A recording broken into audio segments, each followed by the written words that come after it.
ఒక వ్యక్తి సముద్రంలో చేపలు పడుతుండగా అకస్మాత్తుగా అతని వలలో ఒక మాట్లాడే చేప చిక్కుకుంది. అప్పుడు ఆ చేప అతనితో, నన్ను ప్రాణాలతో వదిలేయ్, దానికి బదులుగా నీ కోరికలన్నీ తీరుస్తాను.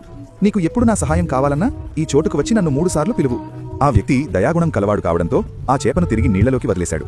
ఆ తర్వాత అతను ఇంటికి వెళ్లి తన భార్యకు ఆ చేప గురించి అంతా చెప్పాడు. కానీ అతని భార్య మాత్రం, బట్టలు తుక్కోడానికి మన దగ్గర సరైన గిన్నె కూడా లేదు, కనీసం ఆ చేపను ఒక పాత్రైనా అడగాల్సింది అని నిందలు వేసింది. భార్య అసంతృప్తిని చూసి ఆ వ్యక్తి మళ్లీ నది ఒడ్డుకు వెళ్లి చేపను 3 సార్లు పిలిచాడు. పిలవగానే చేప బయటకు వచ్చింది. అప్పుడు అతను, మా ఇంట్లో బట్టలు తుక్కోడానికి పాత్ర లేదు, దయచేసి ఒకటిప్పించు అని కోరాడు. అతను ఇంటికి తిరిగి వచ్చి చూడగా అక్కడ ఒక అందమైన పాత్ర ఉంది. కానీ దానిని చూసి కూడా భార్య సంతోషించలేదు. కేవలం ఒక పాత్ర అడిగి ఎందుకు వచ్చావు, మన కోసం కొన్ని కొత్త బట్టలు కూడా అడగాల్సింది కదా అని విసుక్కుంది.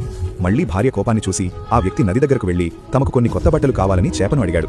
అతను ఇంటికి వచ్చి చూసేసరికి ఈసారి కూడా అతని భార్య సంతోషంగా లేదు. ఆమె తీవ్రమైన కోపంతో, నువ్వు అడగడమే అనుకున్నాక మన కోసం ఒక విలాసవంతమైన భవనాన్ని అడగవచ్చు కదా, ఇక్కడ భవనం గనక లేకపోతే నువ్వు మళ్లీ నా కళ్ల ముందు కనిపించకు అని బెదిరించింది. ఈసారి కూడా ఆ వ్యక్తి ఎంతో నిరాశతో చేప దగ్గరకు వెళ్లి, మాకు ఉండటానికి సరైన చోటు లేదు, దయచేసి మా గుడిసెను ఒక భవనంగా మార్చు అని వేడుకున్నాడు. అతను అలా అనగానే క్షణాల్లో అతని ఇల్లు ఒక పెద్ద భవనంగా మారిపోయింది. అతని భార్య సేవ కోసం ఎంతో మంది పని మనుషులు వచ్చారు. కొందరు ఇంటి పనులు చేస్తుంటే మరికొందరు ఆమెకు అలంకరణ చేసేవారు. కానీ ఎంతసేపు అలంకరించుకున్నా ఆ స్త్రీ తన పని మనుషుల కంటే అసహ్యంగానే కనిపిస్తోంది. దీంతో ఆమెకు విపరీతమైన కోపం వచ్చి చేతిలోని అద్దాన్ని పగలగొట్టి ఒక పని మనిషిని చెంపదెబ్బ కొట్టింది. ఆ స్త్రీకి అహంకారం ఎంత పెరిగిందంటే తన పని మనుషులందరినీ అనవసరంగా కొట్టేది. అంతేకాదు, ఏ భర్త వల్లైతే ఆమెకు ఇవన్నీ లభించాయో అతడినే ఆమె ఒక డ్రైవర్గా మార్చి తన వద్ద ఉంచుకుంది. ఒకరోజు తిరుగుతూ